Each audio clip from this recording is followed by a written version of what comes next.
today's gonna be a shed build day. I'm working on getting the roof done. I kind of already got things lined out here. These right here are T-lock shingles. I got them for free from the barn project I'm working on. They were buried under a bunch of trash, so I'm gonna use these for the base layer before I put tin on. So it's gonna have a tar felt, shingles, and then tin. Now I've started getting everything laid out up here. This you can see is the top. We're using a lap joint because this is green wood, and you can see it's already gapped a little bit since it's been up here with the sun. And I went ahead prior to putting this up here, I had bought a 1 gallon container of exterior stain for $5. It was a mist tint, and put that on here religiously, so that'll keep the wood from rotting if there's any moisture that comes through everything we were doing up here. So right here is this is a roll of roof felt. I think this is 30 pound. It's the thicker stuff. They only sold it in 2 different kinds. I think there was like a 15 and a 30, and I didn't need that much, so I figured if I'm gonna waste a roll, I might as well get the really good stuff and use what I need. So I got this. This will go on first. I need to take off this bad stuff.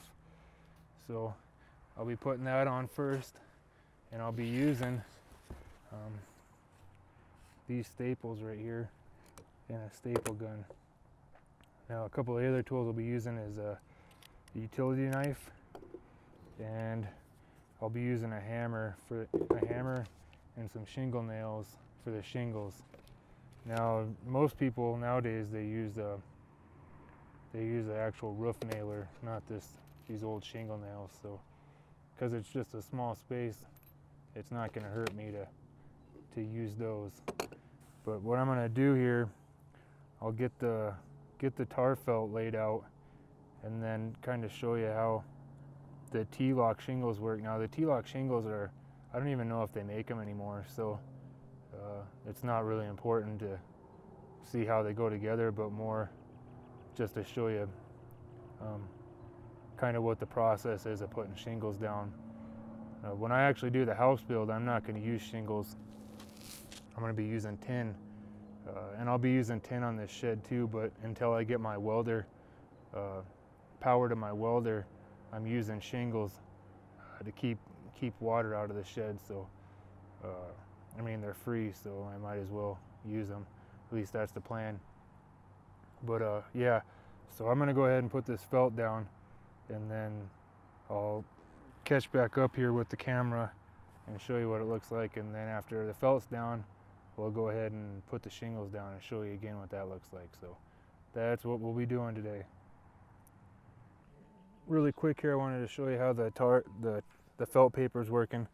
I got a little bit extra over here that I'm going to trim off, and I got the roll laid out, and the bottom is flushed up here with the bottom of the roof. Now I haven't actually done this before. I just got a little bit of advice on how to do it. You always want to start at the bottom of your roof and work up. So that's kind of what I'm doing right now. And you'll see these lines here on the felt paper. Those are going to be lines that you can use to match the bottom of your felt paper up again on the next row here, and then your shingles. But I'm actually going to do a double overlap of my felt paper just to try to use it all up. So I'll be getting that done. I'm going to trim this off, staple this, and then we'll get to working on the shingles. But that's kind of how this looks when you're laying out your felt paper or your tar paper, whatever you want to call it. So I'll get back with the shingles here in a minute. Do a little time lapse here. I've already got the first 3 layers on, and I'll kind of show you what it looks like to do the whole process here.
trying to use up this whole roll of tar paper.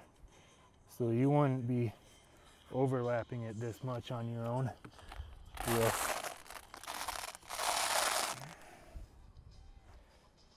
I was at an auction the other day and a guy bought an entire pallet about this high, maybe 20 rolls on it for 40 bucks. So, you know, depending on how far ahead you can plan, you could get some at auction, and I've seen it a few times, so just something to keep in mind. Instead of paying like what I did, I paid 20 bucks for just one roll.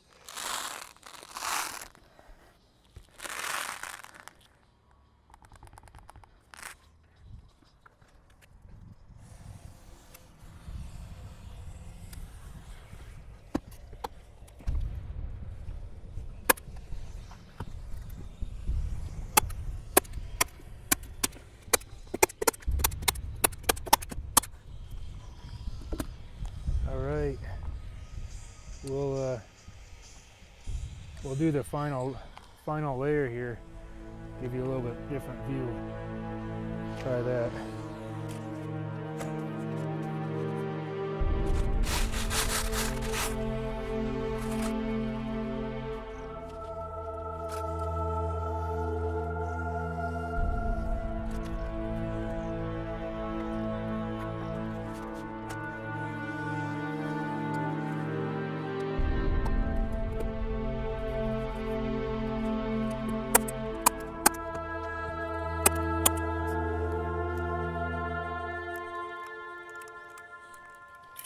I'm out of staples.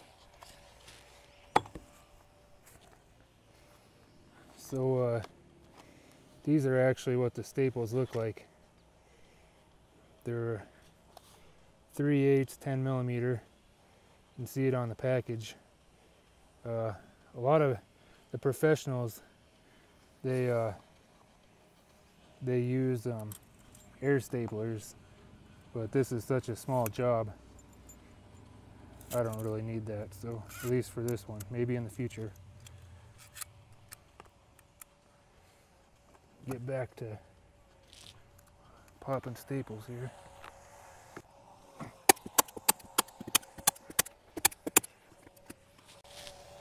Now what I'm going to do, you can see my edges aren't very clean. I'm going to go ahead and take my utility knife and just clean up the edges, and then once the edges are cleaned up, I'll get back with you on the shingles.